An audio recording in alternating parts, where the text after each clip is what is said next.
Nowadays, some people ask the following question: what if the hadiths you accept as authentic were actually fabricated?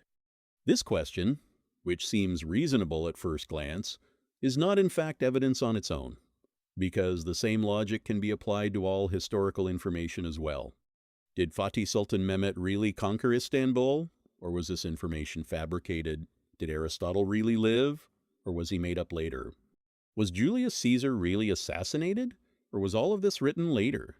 Questions of this kind do not refute any historical event, for in history, the way to access knowledge is not to generate possibilities such as, what if that had been the case?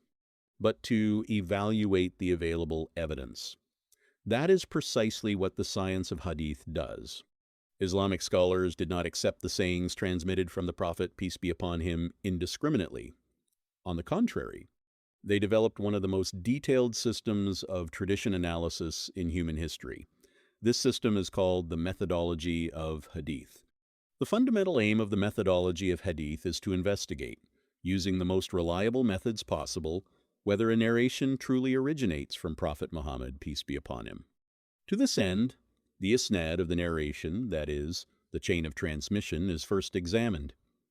Each person who transmits a hadith is investigated individually. Who is it? Where did he live? Whose student is he? How strong is his memory?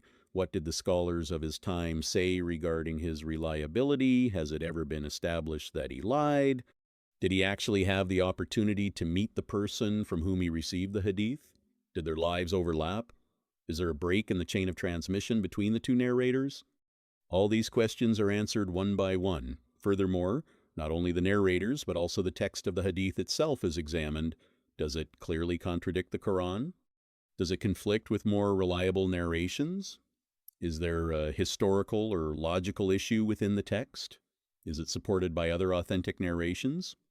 In other words, hadith scholars do not merely content themselves with saying, this person is reliable.